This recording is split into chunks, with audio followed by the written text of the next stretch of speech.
We are officially live and back with episode 198 of the Friday Live, brought to you by the Hood. If you're listening to the audio, salute to you. If you are watching the video live, we appreciate all of our live watchers as well, man. I see folks coming in the room right now. Let us know who's here. You know what I'm saying? Where you coming from or what have you. What's up, bro? By the way, I'm Jimmy. For those of me watching for the first time, I'm Jimmy. My brother Corey is there. What's up, Corey? Years old, man. I'm good, man. You know, life is okay, man. Yeah, man. So it's funny because our folks, man, our family, our community, or what have you, always pull up on Friday. But I always forget that sometimes you have new listeners, whether that's audio or video. So I want to make sure we salute them as well, because every once in a while I look in the comments and it's like, yo, the first time I'm like, damn, we have so much fun doing this part, right? That we don't think about the fact that there might be somebody new here. So if you are new here, we appreciate you, man. Stay around. We got Jamil's in the building. Detroit's here. What up, though? Jamil, what's up? It is, though. Yeah, man, I'm glad you're here, man, because we didn't get it last week. We were going to move it to Saturday, but we didn't get the last week. Man, listen, I was traveling. Stuff was crazy, but we are back. We're going to be here for a little bit. We're going to do our Bitcoin giveaway. We're going to have some conversations, see what y'all been up to, how y'all maintaining in the world. Got a number of folks pulling in, man. Yo, if you're here, let us know who's here, man. Leave a comment, man. We're going to get into this conversation. Like love, leave a comment. Yeah, all the good stuff, man. Help us fight the algos. All the algo-friendly stuff, man. Yo, rumble the algos with us, man. Just rumble the algos, man. You know what I'm saying? And we will give away some Bitcoin later, like I always say. You know what I'm saying? So, man, let's talk about what happened in the world in the last 2 weeks, man. We nominated a new president. Yeah, new president was elected. New president was elected. What else happened, man? Rest in peace, rest in power to Quincy Jones. No longer Quincy Jones, yeah, he's an ancestor now. Man, so much stuff happens in the world today, man. Yeah, like the news cycle never stops. Never. Pedro's in the building. What's up, Pedro? How are you? Jamil says election results from an economic and health standpoint. Man, physical health, mental health, both. Yeah, right. I've seen people spazzing out on my timeline. It's been very, very interesting to watch. Lorraine, I owe Lorraine a special shout out. She is in the building. She says, "Happy Friday, Kings." Lorraine, appreciate you so much because you were part of the inspiration for this episode. Lorraine actually sent me this article that we're going to go over, and I read it, and I told her, man, that's a great topic. It hit kind of close to home, and I'll explain to you why as we get into it. Miss Phoenix is in the building. Whoa, super chat for a dub, Miss Phoenix. Peace and blessings. Appreciate that. Appreciate that. Yeah, man, appreciate that. Definitely love the support. And Toledo, Ohio is definitely in the building. Shout out to everybody in Ohio. I will be out in Ohio in March. What part am I going to? I know it's not Canton though, because I was pissed. I got invited to speak at a conference, but it's not in Canton. It's not in Cleveland either. I don't know, man. It ain't Cincinnati. Where the hell is that conference at, man? By the way, but I'll be in Ohio nonetheless. It's not Toledo either. I didn't realize Ohio had that many cities that I know of until I'm just sitting here rattling off all the cities that that it could be. Let me see. I'm looking it up now, man. But what else happened this past couple weeks, Corey? Bitcoin took went it went absolutely berserk, and then everybody became a what's the name, a guru again. That's why I love her. See, that's the one great thing about social media is that when you've been in the space for so long. Columbus, Ohio is where I got invited to come to, so I'll be in Columbus, Ohio in March of 2025. You know what I'm saying? I'll be in Amsterdam the first week in December, kicking bars and whatnot. K Diggy is in the building. What's up, K Diggy? Appreciate you pulling up. But Miss Phoenix, shout out to you from Toledo. We appreciate the super chat. But yeah, Core, Bitcoin went crazy. And it's always interesting to me how people are calling me like, yo, now's the time to get in, right? That is always hilarious to me. I talked about it on the last episode of Stack Sats that Died Trying. Thank you to all the great feedback. That joint got positive feedback too. That episode just dropped a couple days ago, and I'm already getting crazy feedback, so I appreciate that. And for those that haven't checked it out, go right to our YouTube page, Facebook page. Look at the most recent episode is episode 35, or what I call the Kevin Durant episode / Clarence Weatherspoon. But anyway, man, other than that, Core, how are you, man? How you feeling, bro? How you feeling, like, just you personally, man? I'm a little tired. I ain't gonna lie. Like, there's a lot going on, so I just be trying to, you know, I'm trying to steer clear of the malarkey and the BS that people be Yeah, man. trying to, Yo, I ain't gonna lie to you, bro. I am exhausted. I'm gonna crash as soon as I get off this joint, man. I went out last night. I went to see Hamilton at the Academy of Music last night. Yo, Hamilton is all that, bro. Yo, I love it. Yo, listen, I watch it on Disney Plus like once a week. So when it came to Philly, I was there. Shout out to all the 254 folks. I didn't see y'all there, but I heard after the fact, like, you know, Danny and the squad was out there. So I didn't you know, I had a ball, dog. Like, I'm up there like singing all this. I know the boy in front of me, like, and I was close to the stage too. I wasn't in the very first row. I was like the fourth row back. But the boy in front of me had to be pissed. He like, yo, this boy gotta shut up, man. But I can't help it, dog. When King George come out and start singing, When he start his soliloquy, I basically made it a duet at that point because I was going crazy. Because I bang with Hamilton, man. It is what it is. But so I had a ball, but I got in late last night, so I'm like extremely exhausted. I had to get up this morning and handle some business. You know what I'm saying? Move new tenants in and all that. But yeah, man. But life is good. I got no complaints over here. As y'all can see, I'm not buffering like the last several weeks. You know what I'm saying? Your boy is on Verizon Fios right now. Fios gang in the building. So gang. I'm back. Yo, I don't know if Erica's here, but Erica, if you watch this, you know what I'm saying? I'm off of that trash internet. I'm back on Fios, so we good to go. Lorraine says Colorado Buffaloes are 7-2 right now. As they say out in Colorado, man, Sco Buffs. Side note, you know what I'm saying? I went to a Colorado game in Colorado, the game opener this past season, and that was it was the first game of the season this year, and it was a nationally televised game, and I was in the building. That environment and energy, dog. I told you, Corey, after I came back, I was like, Corey, I gotta see if I got any eligibility left, yo. I wanted to go play for D. But you want to go see Dion, let you suit up. Dion had the place going so crazy. I was like, yo, I could block somebody, dog. Like, I gotta help Dion out, dog. Like, that's how crazy it was, man. And also, I've been to a number of sporting events all across the nation. I don't know if I've ever been to a place where, excuse me, one person has brought so much value to a community, right? So I was in Denver, so we had to go out to Boulder to get to the game. But that journey from Denver to Boulder, you see like stores and billboards and on the back of buses. Like Dion is everywhere, and they love Dion. I said, yo, I don't know if I've ever seen someone bring that kind of value. I remember LeBron in Cleveland was like that, but this might have been even bigger than that. Man, it ain't outdoing LeBron in Cleveland. I was about to say that, bro. No, dog. I'm thinking it might be like. I'm gonna tell you this. I've never seen anything like this, dog. I'm talking about Dion is on beer cans, potato chips. You underrating what LeBron did for Cleveland, bro. No. You underrating. Colorado, listen. Colorado is on national TV every week. Like literally. Even when they were a 4-win team, they still were on national TV. Listen, man, every week. Cleveland Cavaliers was a good franchise, and they still was never on TV, bro. Like LeBron put them on a crazy different plane of existence, man. I mean, I've seen the Cavs like listen, when they had Ron Harper, Mark Price, Brad Daugherty, they got on TV only in the playoffs, bro, and only when they was playing. Dion has created an economy in a place that didn't exist, dog. Boulder is out of the way. Like they ain't been relevant since Slash. That's what I'm saying. They was relevant. Listen, man. You can bring college towns. You can bring relevance to them. That's like when West Virginia was almost won the chip.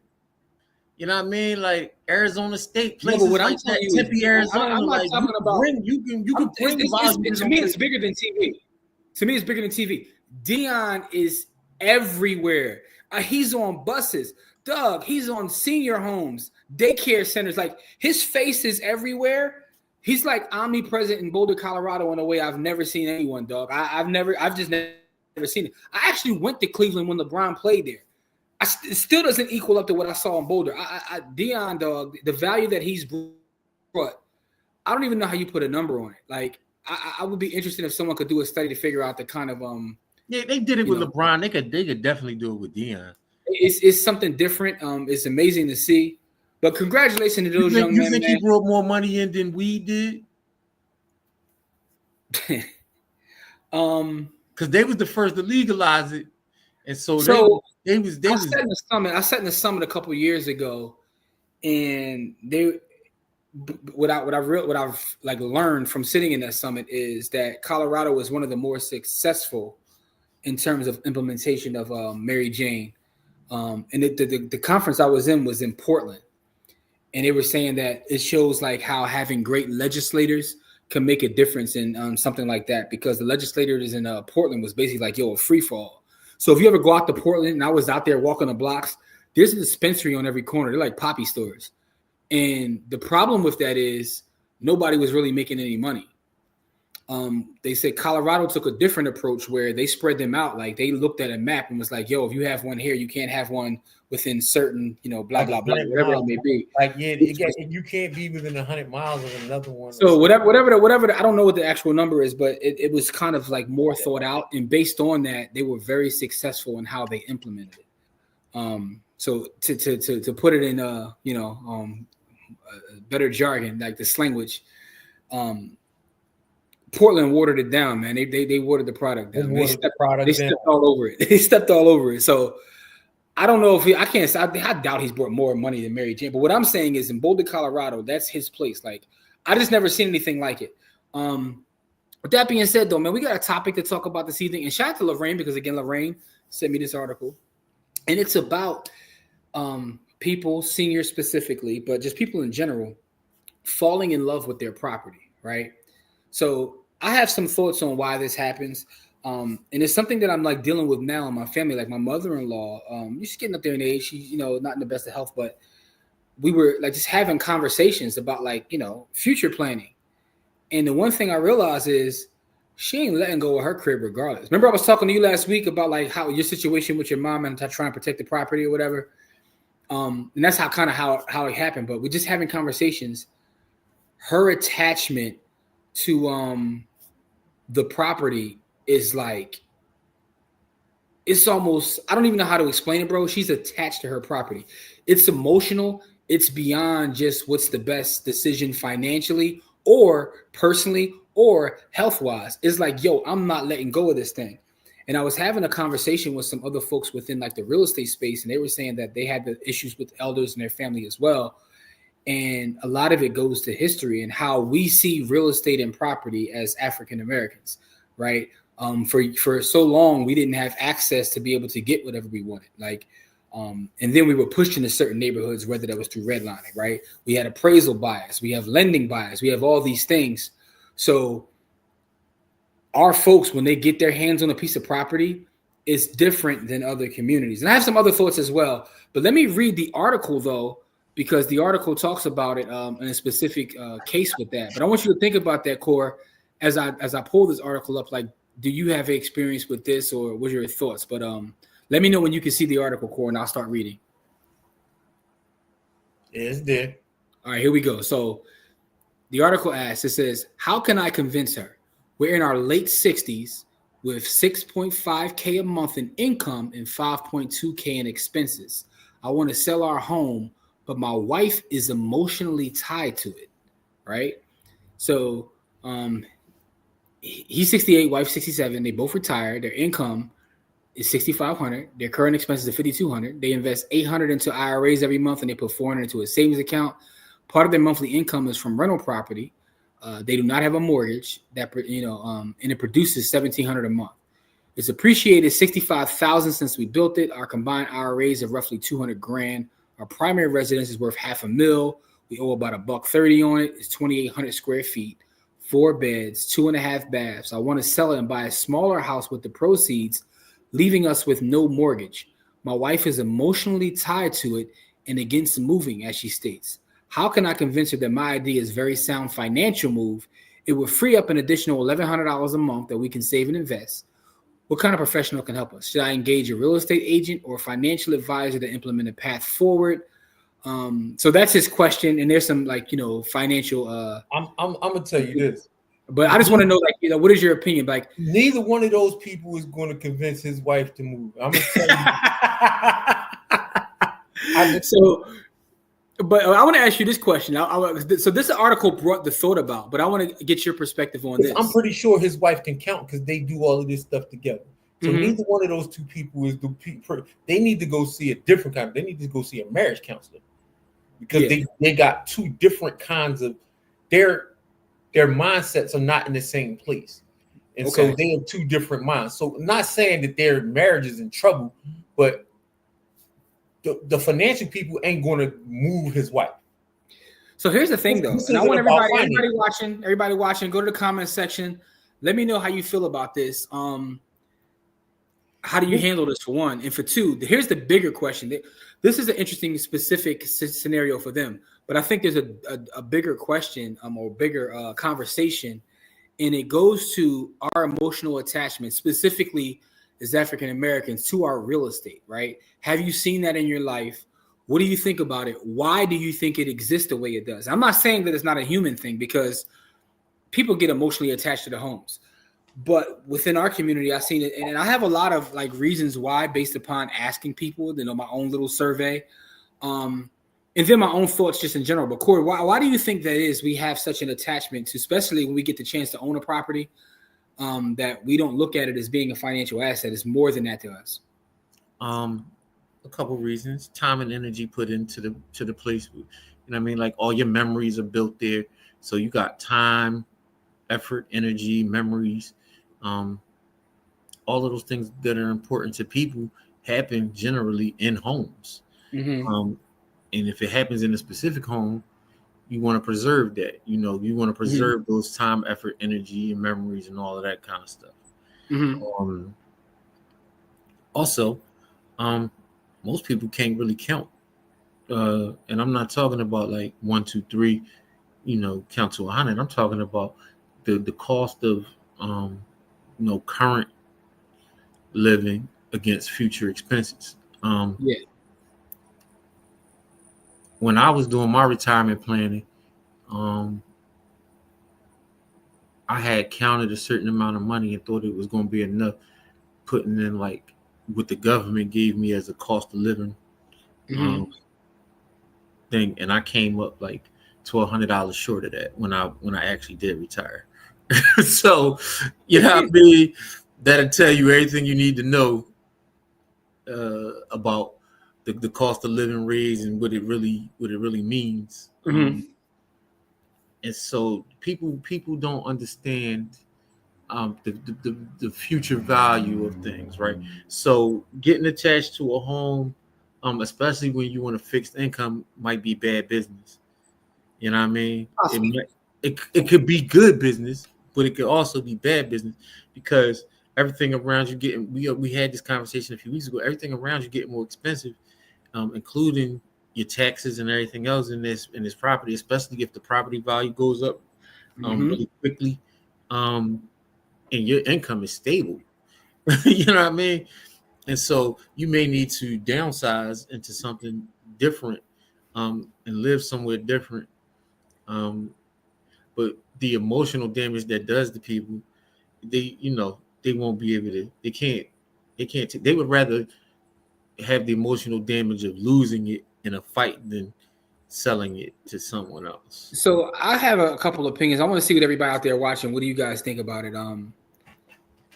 So even if you don't have it personally, have you seen it where our folks are just emotionally attached to properties, right? So Corey brought up a lot of great points about memories and all those things. That's part of it. But I was talking to a couple old heads, and they were telling me that to them, what they saw, and it made me think about even my childhood. In our communities, most of the people that we know, I don't know about now, it may have changed now with the access to information, but a lot of the successful people that I saw coming up in the hood were people that own property, right? And we were always told that property is what you got to do. Even when you in the street, people tell you got to put your money in some property, right? We don't have conversations about the stock market. We don't have conversations about art. We don't have conversations about buying gold, even more recently, like, crypto, whatever that may be. It's always property, right? So there's this certain thing that this is what we've been taught. Again, historically, we don't have access to it. We've always been told about land. And And when I think back, like, I don't really know. I could tell you people that I don't know if they were millionaires. They probably were millionaires with like the neighborhood, like dudes that own like the little apartment complexes and things like that. I didn't know a lot of people when I were younger that in the hood that were into the stock market. Those people weren't around. Like, you know what I'm saying? Like, they just weren't. My mom is the only person I know who's in the stock market, and my aunts, and they were both forced into it. You know, so, no, that's a lie. Because my dad gave me a stock certificate on my 18th birthday.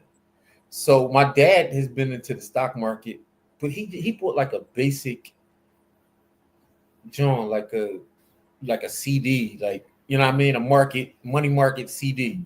So yeah, you know, so I got those from my aunts and stuff. But I got those from my aunts and all that. They gave me the CDs, and I was like, yo. But then I realized when I got into the market and understood it, I was like, yo, you gave me trash. Like, you could have bought me a couple shares. But the thing is, and you start talking to them, like, I used to mess with my mother about this. I used to like find like what would it have been if you would have bought, 10 shares of this. First of all, you couldn't buy 10 shares, but I used to like run those scenarios by her. Look how much money we could have had. And she was like, well, where was I gonna go do that at? Like, I didn't, I don't know that. Yeah. That's not information that was shared with me. And I was like, damn, you're right. But what was shared with her is buy a house. You know what I'm saying? It's like, yo. Because she did what she knew. Yeah, that's what I'm saying. So a lot of it is that's what we know. So then when it comes to the point where it might be a better decision to move on from that, a lot of us struggle with it because to us, you brought up at the point that I was going to make too, which is that time and energy. Any asset you have is time and energy stored in it. So we have a thing where we like, yo, this is where my time and energy is stored. Not understanding you can just move it to somewhere else, right? A house is nothing but bricks. I like this comment from Miss Phoenix, by the way, who says, personally, my emotional attachments are to my family, not a house. That's how I feel.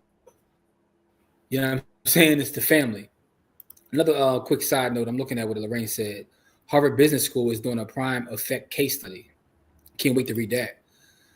And Jamil talking about earlier conversations. Detroit is the same. There's so many dispensaries are every 5 corners that they run in zips for $60. Sheesh. Noble was in the building. What's good? How are you? Yeah. GC's in the building. What's up, GC? Yeah, what's good? You still playing in the shitcoin casinos, man? Like, what's good, GC? How you been, man? Yeah, gotta mess with my guy, GC. Not to say we told you so, but we told you so, youngin. I mean, I listen, bro. It is what it is, man. We ain't done yet. But yeah, so I think that there is an emotional attachment. I think that is not necessarily like from a financial standpoint that people making decisions. But sometimes moving on is the best scenario. I am not attached to any bricks. You know what I mean? Like, I move on in a heartbeat. Me and you the same in that regard. We differ a lot on some things in that regard. I move in a heartbeat, bro. Like, literally, like, well, I mean, ever since I was a kid, I was stable as a kid, and then as an adult, I don't think I lived nowhere more than 5 years consecutively in my entire adult life. Now I haven't been that way, but I have moved multiple times. But like, I'm in a new space now. I just moved into this crib in 2024, and I love this house. But guess what? Yeah. I ain't not emotionally attached to it. I'm like, it's like if they give you the right price, you could be going tomorrow doing it again. You give me the right price, I'm going tomorrow. I'm taking my chicken and I'll find somewhere. You know what I mean? Like that. Yeah. That's just what it is, man. To me, they are another asset, right? You know what I mean? Like that's just what it is. Like I'll move on in a heartbeat. But I think it's an interesting conversation, and I also think it's a conversation that we need to have with our elders. Like, like not when it's time to make that move, but you like homeboy from the article should have been having this conversation with her years leading up to it. Like, yo, once we get around retirement, how would you feel about downsizing? But that's the thing. He might not have felt that way. Like, my thing is, you got a 3,000 square foot house, dog. You don't need a 3,000 square foot house when you're damn near 70 years old. Like, first of all, man, they might have had kids and grandkids living with them. No, but then now what I'm saying is they're 70 now. He said that it's just them two in the 3,000. Now it is, but he could have had his sons or daughters. Like, they ain't talking about kids living with him.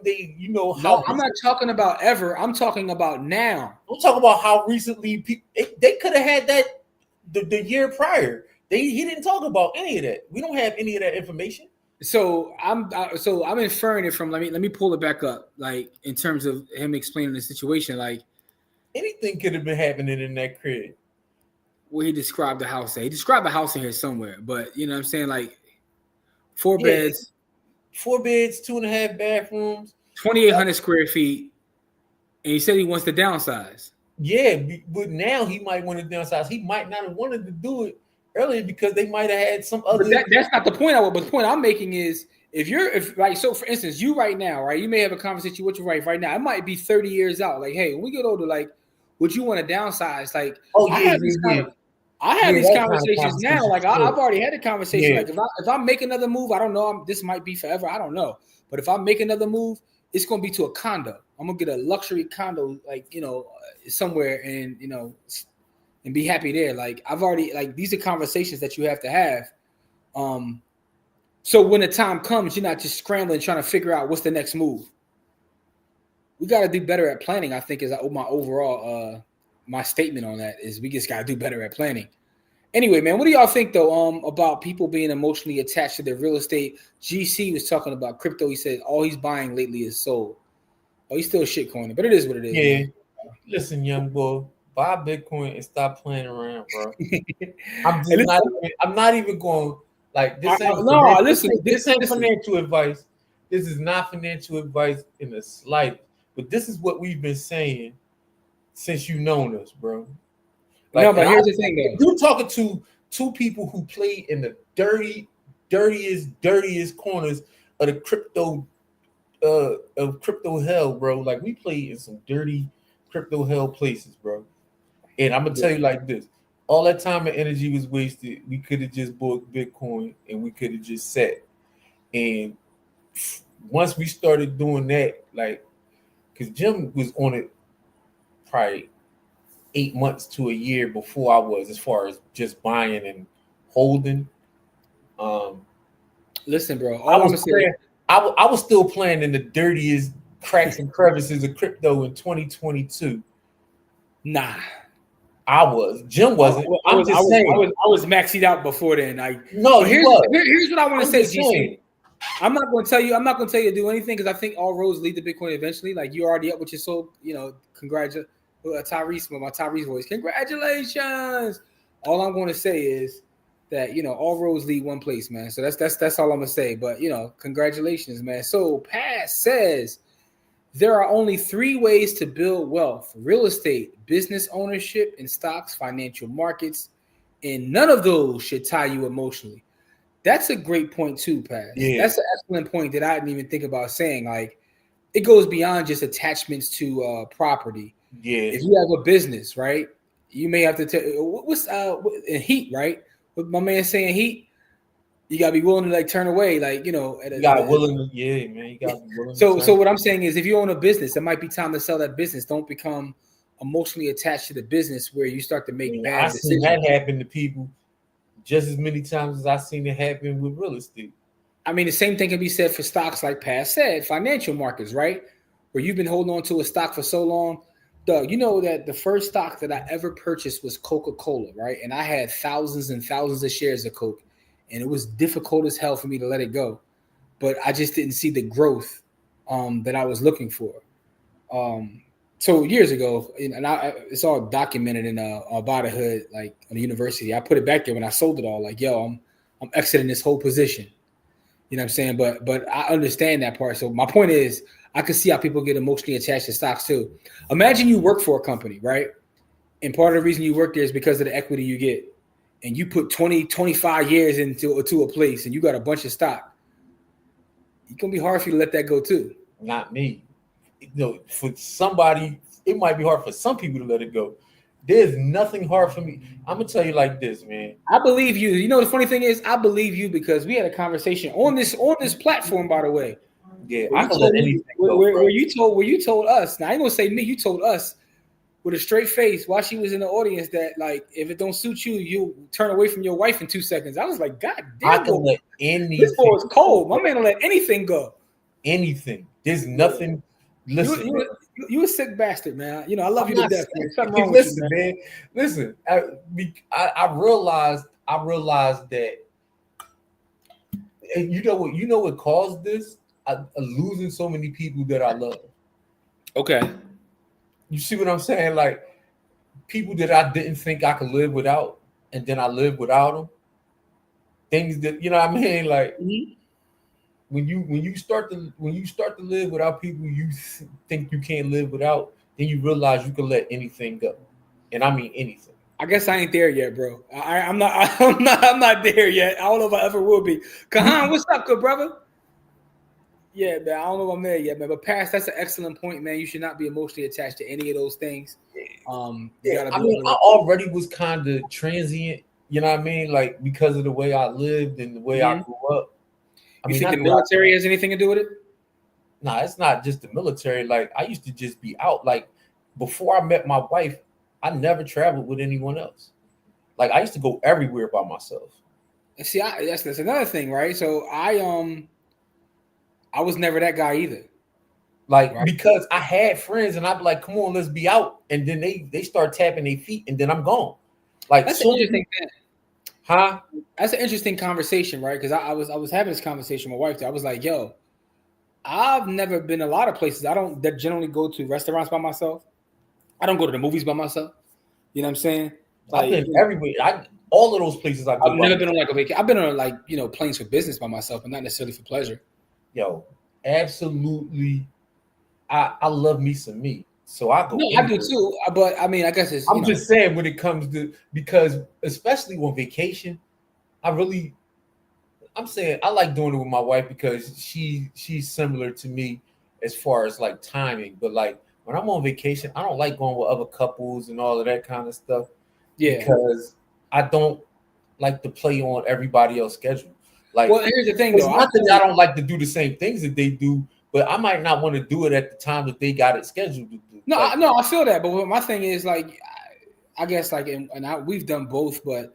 Yeah, I mean, I just won't do it. But hear me out. On vacation together. You see what I'm saying? Like I've grown. I've grown to the point where I can do those kind of things. No, but hear me out. What I'm saying is, I won't like dolo. Like I'm talking about just me dolo. Like a lot of things that people do dolo. Like I just don't do dolo.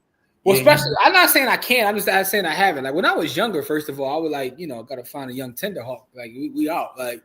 But now that I'm a grown man of a certain age and all that, like I got my wife with me. We roll together. I don't. Can't speak on vacation by themselves. I thought about it a little bit different. Instead of me finding somebody and taking them with me, I'm gonna go ahead and go and find something while I'm there. Like that was I had the whole opposite. You know what I mean?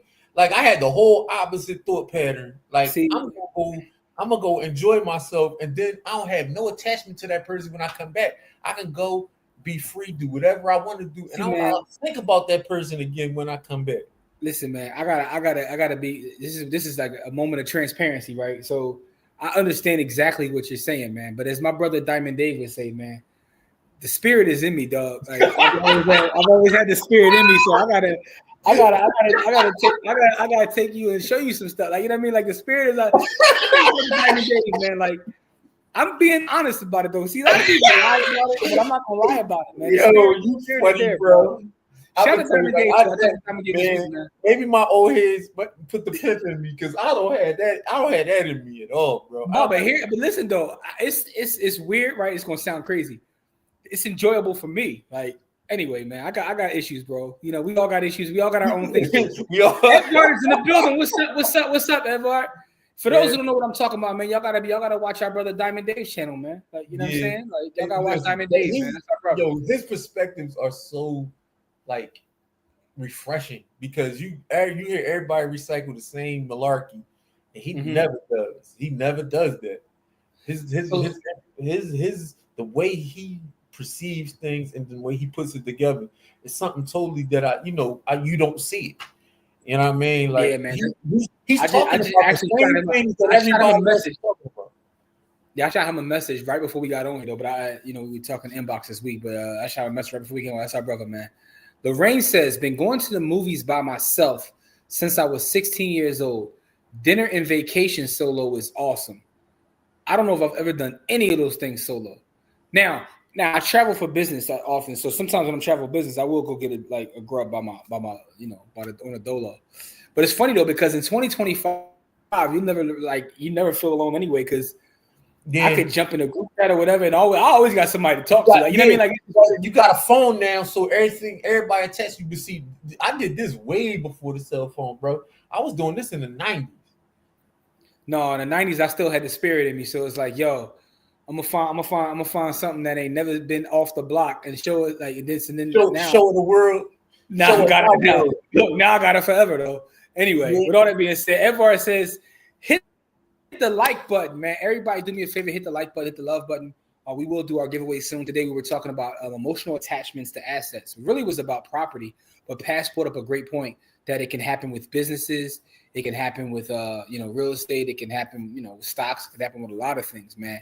Another conversation I don't know if folks ready to have. It can happen with people. Sometimes you guys let that go too, but I digress. I think what's funny. I think because of the way I am, like people try to hold things over my head and they can't do it, and I lose a lot of like people try to like blackmail me, like not like money wise, but like emotionally. Mm-hmm. But like I'm gonna tell so and so and this and that. I don't care what you tell them. Like it's hard to blackmail somebody that lives very transparent, right? Yeah, even if I wasn't transparent and I lied through my teeth, I don't care. Yeah, like, well, that's a whole other thing. Outside of transparency, when you just don't care, you just don't care.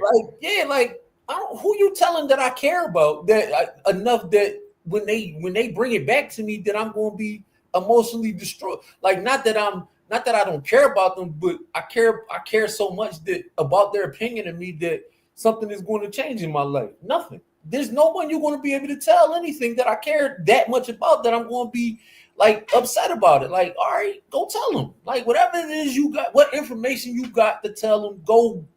Just like as long as it ain't the feds. Like, if it ain't the feds, I don't care. Like, I don't care.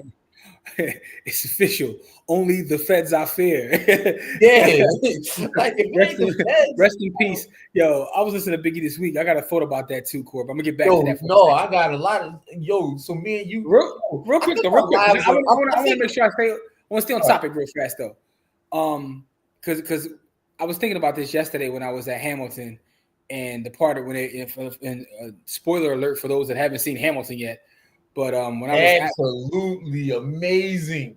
When I was at Hamilton yesterday, I was thinking about it, like the part where they try to blackmail him, and main man's just he put it all out there, like, yeah, he got some strange on his hang low. So what you gonna do now that I told the whole world? And then I was like, yo, he's so foul because he told the whole world, like, without even consulting his wife, like, yo, I'm about to put this out. So, yo, Hamilton is a savage, yo. But yo, I never even thought about it like that. He didn't even think about. I might have done the same thing because, like, when somebody is trying to hang something over me, I have a hard time. I'm normally good at perceiving those kind of things, but when somebody try to do that to me, I'm kind of the same way. Like, man, listen. So, I want to ask everybody watching a question, right? And it's based upon our conversation of getting emotional attachments to now. I don't want to say property anymore. Past set me straight to assets. Right. And someone in here earlier said the only emotional attachment they have is the family. So we're going to take family off the table. I want y'all this is a moment of transparency, right? What do you guys think that you are emotionally attached to outside of family? Family is a cheat code answer. So everybody loves their family. Well, I shouldn't say that either, but take family off the table. And if you're being completely honest, what do you think is something that you are emotionally attached to, whether it's good or bad? Is there anything that you are emotionally attached to, Corey? Me? Nah, man. If it ain't my nothing, I'm thinking about like you take family off the table, then the answer is nothing. Like for me, I'm not emotionally attached to anything. Like I'm, I got bad habits, but emotionally attached. Mm-hmm. So here's a good answer. So like, Brittany says my car. That's an honest answer. She loves her car. Like for me, it might be my Bitcoin. I ain't gonna lie to y'all. I'm gonna keep it 1,000. I'm sitting there thinking, like, what it would be for me? Obviously, family is the go-to answer. I love my family. Yeah, of course. But I'm taking it off the table. So it might be irrational. K Diggy says the only emotional attachment I've seen personally that like hurt someone was when I had two friends that lost Bitcoins on Mt. Gox. Ooh, those is early Bitcoins too. So they probably lost generational wealth, tens of millions of dollars. So Brittany says her car. Anybody else want to be honest about something that they are emotionally attached to outside of family? Yeah, like it's not that I'm unemotional. I'm just not attached. Like I'm emotional about things. Like I'm emotional about the Eagles, but I'm not attached to them. If the Eagles, I might be attached to my phone too. I ain't gonna hold you. Like I'll be feeling like it's become it's weird. Again, I live without cell phones, so I'm not emotionally attached to my cell phones. Okay. So, Pat says we tie emotions to things because our memories of the past are often better than the reality of the past, and our fear of the future is greater than. Yeah, so he's saying basically we tie our emotions to things because the memories of it is great. You know what I mean? But the reality, like you know how people romanticize whatever timeline they grew absolutely, up. Absolutely. Yeah, like, and I'm like, bro, I grew up in that timeline, man, and it ain't go down exactly like you said. Like, you know what I mean? Like, you know what I mean? Like, for real. Like, no, I read a study one time. It talks about how every generation sees their time as being so much better than the current generation, and a lot of it is exactly what Pat says. Like, you know what I mean? It's like I was telling you when they be talking about like the crime now, how bad the crime is, and I'm like, yo, when I look at data, the height of the crack epidemic, like, yo, it was way more. I lived through that. I lived through crack era 80s, and these young boys is soft as candy. They cake. Like, I saw. See, my thing is, I get and now that I'm back in the city, I get to see things that I didn't see before in the city. Like I take the bus everywhere because I'm in the city. I don't have to drive nowhere, and so I take the bus to work every day. It's a 15-minute bus ride from where I live at, and every day on the way back home, like in the morning, the young boys be too tired to argue and fight, so I don't never see nothing in the morning except for tired kids. But in the afternoon, coming back from school, they want to argue, fight, and tussle every day. And so yesterday, a young boy, I was sitting down on the bus, and an older gentleman, probably mid-50s, early 60s, sat down on the bus next to one of these young boys. And the young boy was like, "Don't touch me." I was like, "It's a bus, bro. Like, it's 75 people on this bus." Like, and he's an older gentleman trying to take a seat. Why? Like, if he touch you, it's an accident. Like, he ain't trying to snuggle with you. He just trying to sit down on the bus. Yeah. And the young boy was like, "Don't touch me." And then he mushed the old head in the head. Like, he took his hand and mushed him in his head and pushed him out the seat. So I get up. I'm like, "Young boy, what are you doing?" And he's like, "Man, you better chill, old head, before you catch some of this." I said, "Whoa, slow down." I said, "One, I'm not him. If you put your hands on me, you won't get more than you bargained for. Because old head out here, he naked. I am not. I don't go nowhere naked." So I was like, "Please protect yourself at all times." Like, I gave young boy fair warning, like, "Please protect yourself at all times, because I will." And then number two, I said, "Look at what you just did to your elder. Look at what you just did to your elder, man." I said, would you appreciate if somebody did that to your grandpa? Like, that man is old enough to be your grandfather. Would you appreciate that if somebody did that to your grandpa? You know what I mean? And he was like, "Man, fuck you, fuck him."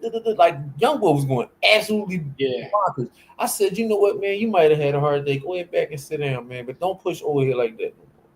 And then I just sat back down, man. Like, when I hear that, I feel like he dealing with some other kind of trauma. Yeah, but because I was ready to take it to a whole different place. Then I thought about it, like, I don't know none of these people. I'm not emotionally invested in this. I just saw something that wasn't right, and I had to say something about it. You know what I mean? But then I stopped myself from taking it to the place where I was going to take it, because younger me would have chirked young boy and threw him off the back of the bus. Yeah, like, I would have. To me, like, if you get, I'm jumping. Like, I'm taking all kinds of leaps with it. What I'm getting ready to say. If had touched him by mistake, right, just sitting down, and he reacts like that, then and he got some trauma going on where somebody might have touched. Never mind. Somebody might have did something. Yeah, he got some real trying.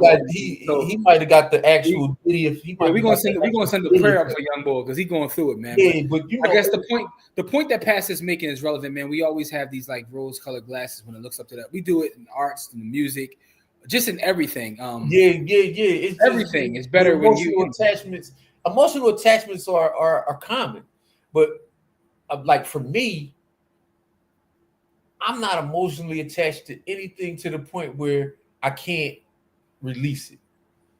Only thing I like, for me, I'm emotionally attached to things that mean something, like to my kids.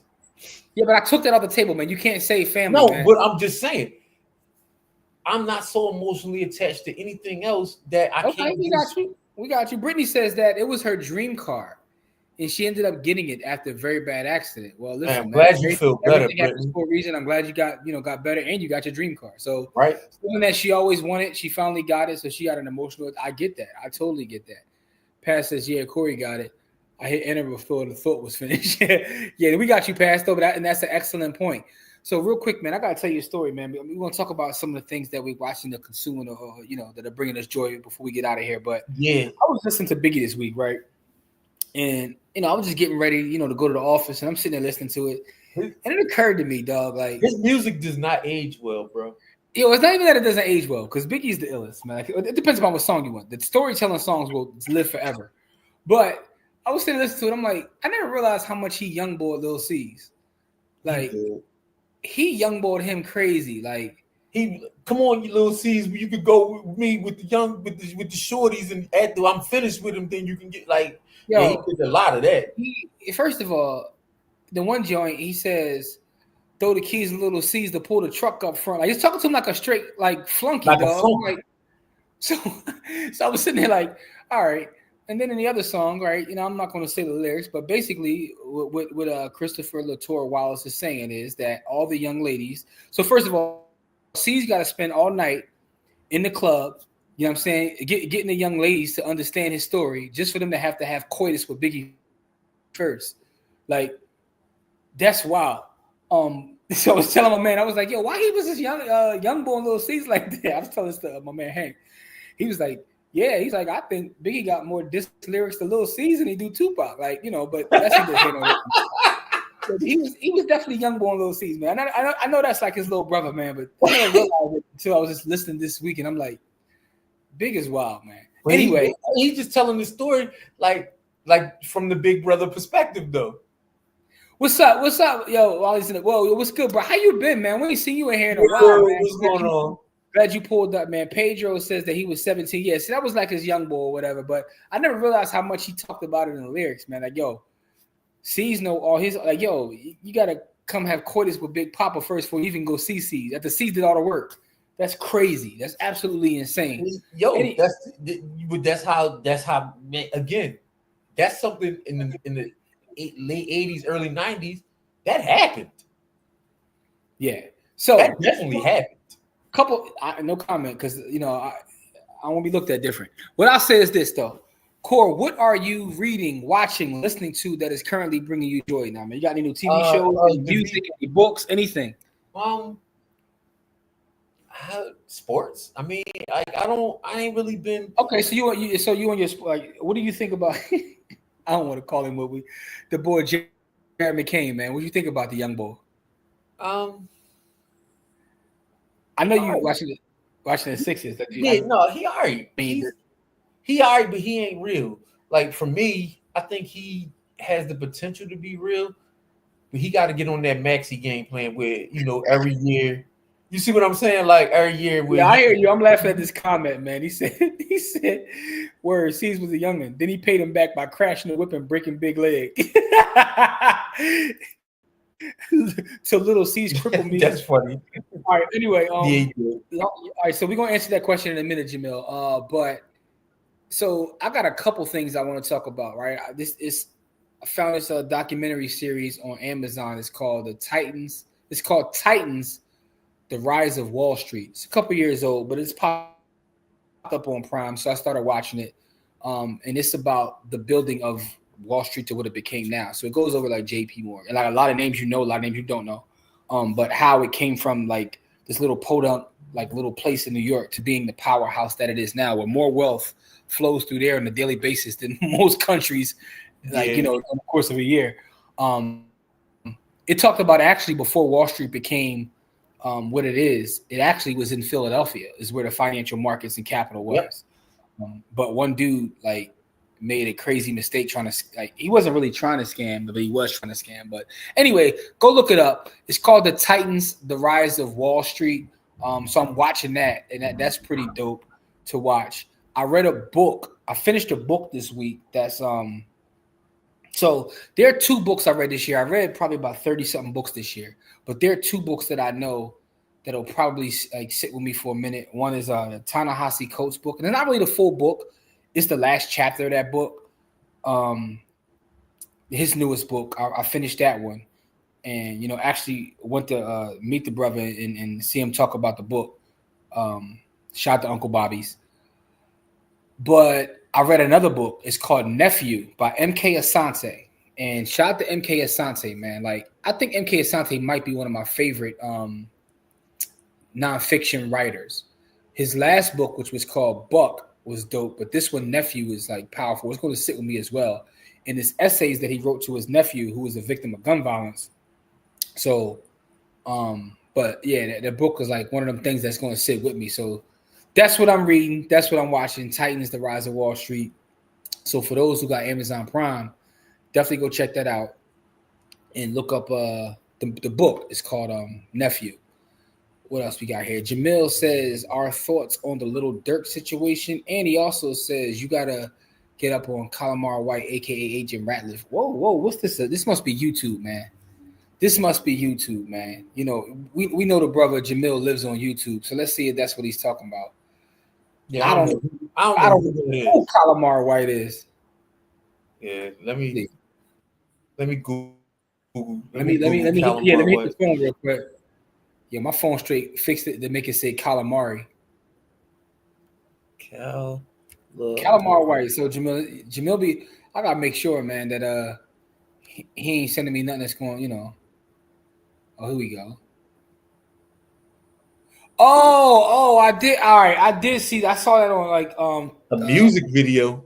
No, is that the boy who we go to the jobs like when he got the business where his yeah. I saw that on socials. I did see that on socials, but I didn't know that was his name. Like, yo, he got his whole name and everything. So Pass says the fourth turning. What the cycles of history tell us about is America's next rendezvous with destiny. Ooh, let me look this up. All right, Pass got some. Yeah, that sounds like heat. Yeah, sounds like a provocative title. The fourth turning. Here we go. I think I just found it. I found 2 of them called The Fourth Turning. 2 books. Okay, this one I found the one he's talking about. That is by Neil Howe and William Strauss. What else did William Strauss write that I read? That name sounds mad familiar. Let's see. Let me see. Let me go to the Amazon. Thanks, Pass. I'm always looking for great book recommendations. Let me see. All right. And I just got another book that's called Heavy that was recommended a gazillion. You ever get something that's recommended so much that you're like, it can't be this good? Yeah, you gotta go. This joint won tons of awards, and I saw tons of people that like that are into reading. Tell me about it, but I'm like, let's see.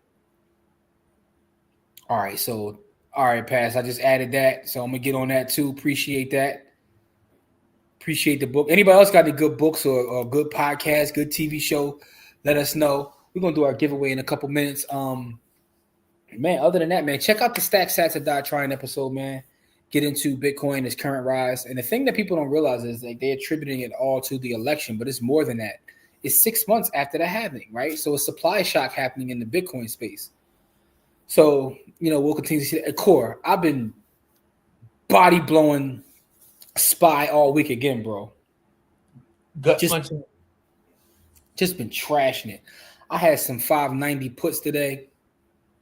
And the day joints too. Printed out like 200%.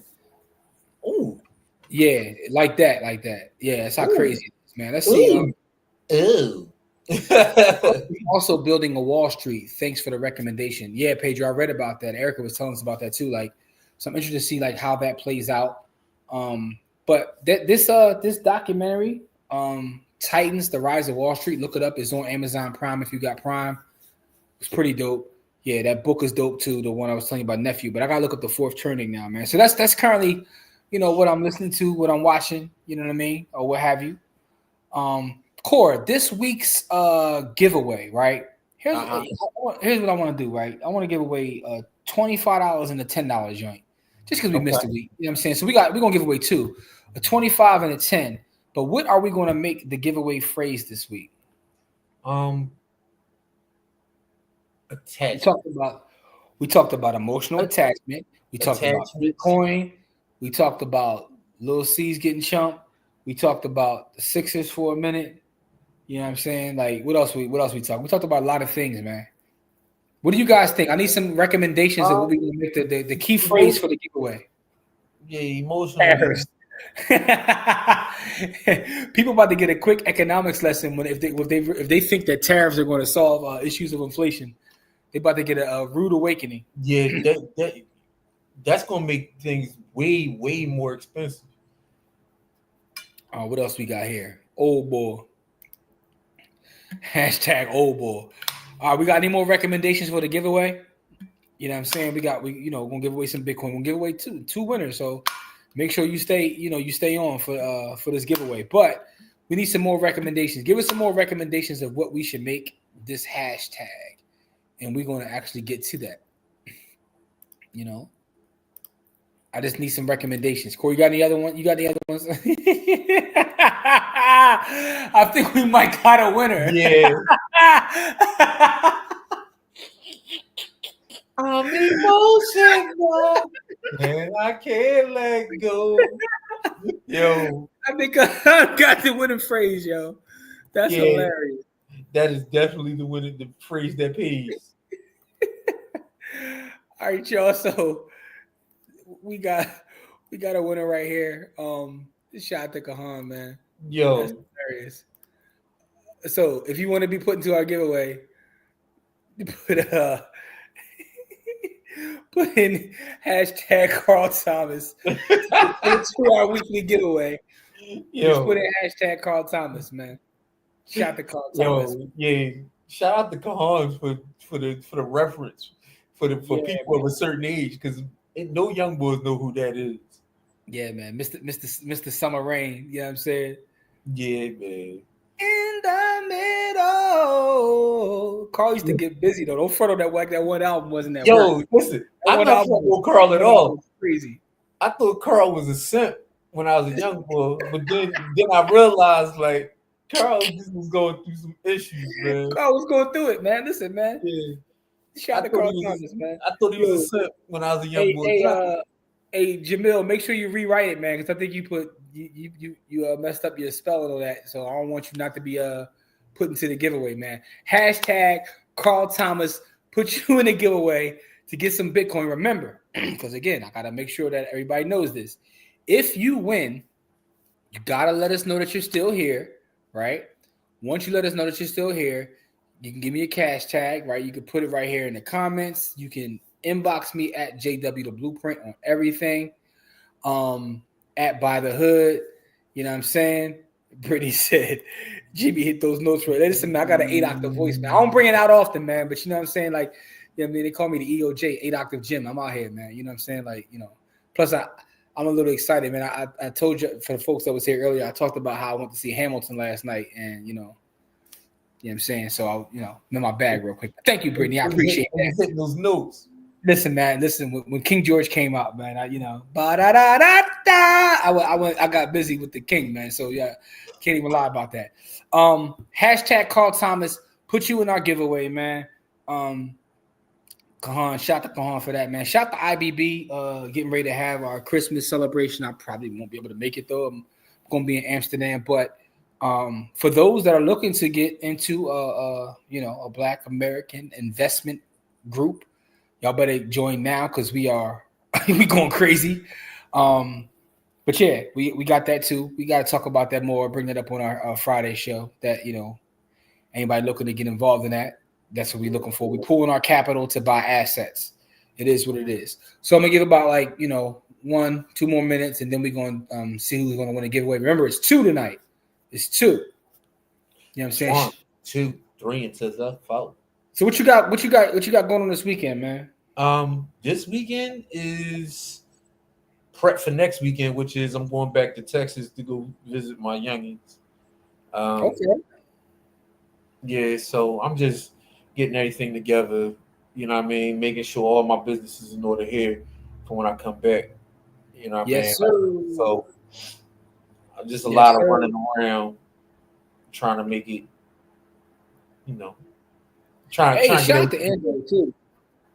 Shout I was on a great call with Andrea the other day. Andrea does a lot of work in the community, so I want to make sure I give her a special shout out. She runs Inspiring Minds Philadelphia, which the work they do is just phenomenal. Like, you think that our camp is something, they really bring out the youth, they feed them, they take care of them, and they got things going all year long. So I want to make sure definitely give her a shout out. So you're appreciated. So I always like to tell people that do good work that they're appreciated, because a lot of times they don't hear it. You know what I mean? Like, they so focus on the work that they have to know that they are appreciated. So shout out to Andrea, man. All the facts. Absolutely. So was Carl Thomas' second album better than his first? No. All right, so Michelle is in the building. What's good, Michelle? Carl Thomas. All right, so that's our giveaway. It's based on us talking about emotionally being attached to assets on this episode. In the words of our brother Pastor, man, don't be emotionally attached to any of your assets. You know what I mean? Look at Michelle, yeah. Michelle said, I look like one of those people jumping in just in time to add the keyword. It used to be funny, right? When we first started doing our giveaway, and we would end our show at 8:00 prompt. So I would die laughing. We would have 30 people pull up 7:55. I'm like, I know what y'all doing. It is what it is, though. Listen, man, we love you. We love you more. So appreciate that. Michelle, it's all good. It's all good, beloved, man. You part of the family. Michelle, how's the teaching going? I know you went back into the classroom, or you went to the classroom, I think maybe for the first time. How is that coming along? How you making out teaching, man? Listen, Michelle, don't even worry. I owe your family some bread too, man. I didn't forget about you, man. I just got so much going on, but I got to get with you this week because I got to get off my plate because I owe y'all some bread. We were having a family meeting and such. I just jumped on the seas. A shout out to the whole family, man. And by the way, I didn't borrow any money from Michelle for anybody asked that. His kids were in the camp and they won some we give away money based upon winning some stuff, so I got to get him his bread. Anyway, with that being said, it's time to do the giveaway. If you haven't put it in, I'm about to do it now. Carl Thomas is what it is. Champ got it. What's up, Champ? The teaching is wild. I'll say this: I'm learning how to play on all Madden. I reckon it'll make me a better teacher. Salute to all the teachers out there, because teaching is not easy. No, it ain't. Yeah, so salute to all the teachers out there.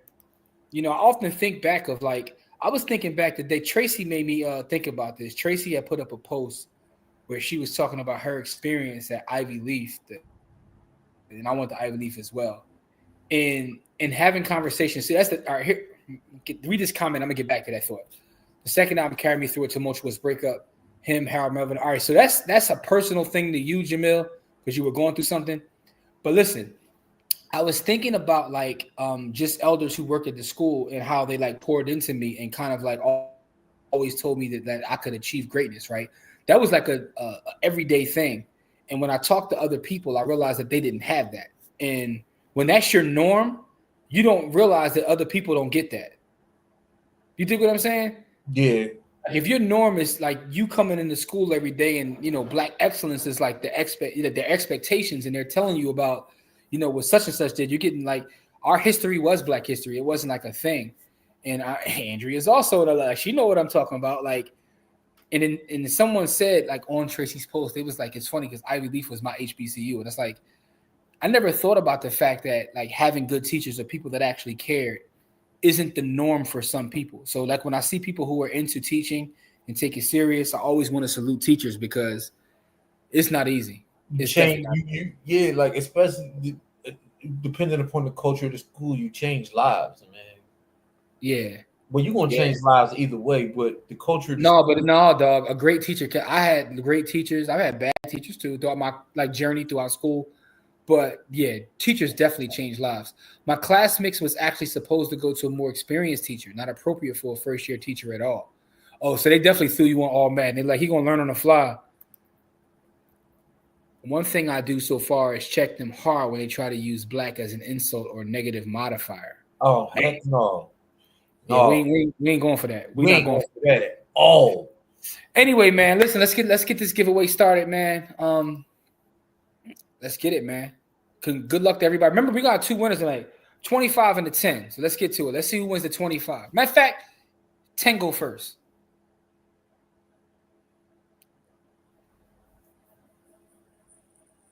Boom. Main man ain't pull up in months. He come back. You the $10 with Bitcoin. Now come back to some BTC. So listen, are you still here watching? Because if so, let us know you still here, right? And the reason I say that is because if you don't let us know within a minute, we're gonna throw the 10 back in the pot too. Hey, he's here. There you go. He's here. He's here. All right, so here's what you got to do. You can put your cash tag in the comment section right now. You can inbox it to me. You can email it, buythehoodllc@gmail.com, or inbox buy the hood. Whatever it takes to get your cash tag. And what I will say is give it to us tonight, because once my weekend starts, I might not be able to get back to you till Monday because my weekend is crazy. But congratulations on winning, good brother. Welcome back. Good to see you. And now we're going to do the big boy at 25. So, all right. Is that your cash tag? So it should be a $. Let me just take a picture of that real fast. I think that's his cash tag. So he put hashtag, but I'm assuming it's the cash tag. So it's a $. But it is what it is. All right. What else? All right. Boom. Everybody send you congratulations. We got a bunch of congratulations in the chat.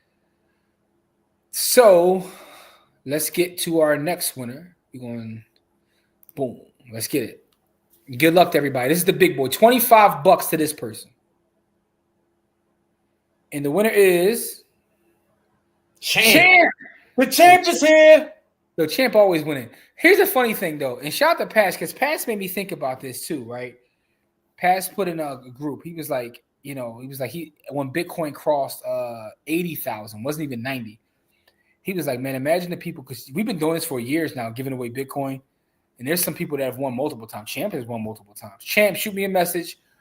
Well, first off, Champ, there you go. He's still here. I didn't got to ask the question. Put your cash tag here or shoot it to me in the email inbox, however you got to get it to me, and I'm going to get it to you and pay you tonight. But people have really come up. That's the thing. When you buy, stack, win $10, $25 worth of Bitcoin today, it's funny because what you're really doing is you're stacking $50, $100, $200 in the future. Yep. Let me slow it down real quick. Never mind. Y'all get it. I ain't got to slow it down. It's funny. That's one of the joints that be in my Stack Sats video. Shout out to my editing on Stack Sats, though. Anyway, man, we appreciate y'all. Thank y'all for pulling up. Next Friday, we'll be here. Listen, we got a special announcement coming out soon. Me, Corey, and Kamari have been working on some stuff together.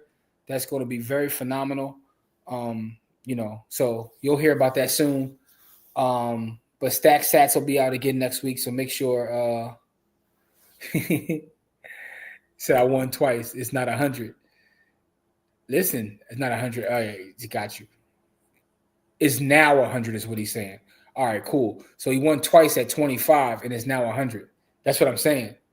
Whoa. Pass that. He won one more at a 50. Whoa. Listen, man. See, this is why we can't take credit for it, man. Pass puts up a lot of bread to give away to the folks, man. And I also want to we call him Pass for a reason because he is a real passer. You know what I'm saying? Heat Ministries. Heat Ministries. Make sure you go check out Heat Ministries on Facebook. And as you see, Pass always gives back. So he's not always just taking, he's giving back. And I want to shout out Pass for that. But we about to do another one. Pass wants to do a 50. So for those that left early, sorry to tell you that. For those that are still here, now you got a shot at 50. Well, if you already won 10 and you already won 10 and 25, you already knocked out because your name comes off. But anyway, You ready, Core? Yeah, man. And by the way, for those that win this one is via pass. I want to make sure that that is broadcasted, man. And everybody salute pass, man, because he don't have to do this, but he does. So let me pull it back up. Pause. All right. We are about to give 50 away. All right, let's see. The champ is here. Let's see. Good luck to everybody that is left, and let's go. This is for $50. Let's see. The winner is Wayne. All right, but now here's the thing, though. Wayne, are you here? Remember, you gotta be here. Gotta be. All right, Wayne, are you here? This is a 50. This is $50 worth of sats from Pass, man. And Pass, we appreciate and love you and support you, good brother, because that's dope that you do that. But Wayne, are you here? All right, listen, y'all. If Wayne don't respond in the next 30 seconds, y'all might want to stay around because we will. Wayne gonna watch on a replay and be like, damn. Anyway, man, why we give Wayne about 20, 30 more seconds, Core? Yeah. You getting ready to take that flight back to Houston, man? Yeah, for sure. That's what's up, man. That's what's up, man. That's dope. That's dope. All right, listen, Wayne ain't say nothing yet, man. Yeah, Wayne need to speak up. Andrea says, thanks for your generosity, Pass. Yeah, Pass is a good guy, man. The overall good guy, man. So, all right, I ain't seen no Wayne. Listen, man. It's 8:14 or 8:15. We going back at it, man. If Wayne don't say nothing. And if you're friends with Wayne, don't say nothing to him now. I want you to go after the fact and be like, yo, Wayne, matter of fact, don't even do that. Just send him a message and send him the DJ Khaled joint. Congratulations. You played yourself. Shout out to Wayne, though. We appreciate you, though, man. If you pulled out early, it is what it is. I'm just waiting to see if I see another, because sometimes YouTube comes in a little bit late. Somebody on YouTube, put something in the comments. I want to see if your comment comes up. If your comment comes up, that means that Wayne bounced and we about to get busy. But sometimes they come in whole clusters. So I don't want to play Wayne if he's writing something. But if he's not, well, look, Lorraine said, "Hey, all right, y'all, we about to keep it moving then." Look, everybody saying something. They trying to get Wayne out the box. They just digitally rolled on Wayne. All right, y'all. There you go. Oh, Wayne is here. Wayne is here. All right, y'all. Well, Wayne pulled up, so Wayne, what is your cash tag, beloved? Send it to me. Wayne's making sure we don't send it to me. Inbox. You can put it in the comments right now, whatever your cash tag is. And I will get you the 50 bones. Said Wayne made it to the Super Bowl. Said somebody must have messaged him. He's here, so it is what it is. Wayne, you gotta you can email me bythehoodllc@gmail.com. You can put it in the chat now at JW the Blueprint, Instagram, TikTok, Facebook, whatever it is. That's where you'll find me. Everybody else, we appreciate you. I mean, now we really signing off this time. Yeah. Shout out to the audio listeners. But again, we appreciate you. Be here next Friday with some more giveaways, some more conversations, and also hopefully some more books. If y'all see any good articles or anything, send them to me. Lorraine, again, I appreciate you because Lorraine sent me the article which sparked a thought about our relationship to assets. So Lorraine, thank you so much. But if anybody sees any great articles or whatever, feel free to always shoot them to me because I'm always interested. Black wealth. Just personal finance, and specifically about our relationship to it from a psychological standpoint. That's where my interests are right now. Love y'all. Appreciate y'all. Stack Sats will be out again next week, and we will see you then. Wayne, don't forget to shoot me a message. For all the winners, shoot me a message. You will get paid tonight. Oh, it says, Jimmy, you got me reading Broken Money, and I love it. Absolutely. Lynn Alden, I met her again I had a crazy year. I met her this year, too, at a Bitcoin meetup here in Philadelphia. She pulled up to the Bitcoin meetup, but her book Broken Money is absolutely phenomenal. Another great Bitcoin book. And Pedro says, everybody have a great weekend. Y'all take it easy. Stay safe out there. Happy holidays if we don't see you again before the holiday. I can't believe I'm saying that already in 2024. Yeah, man. But stay safe out there. Love y'all. Peace.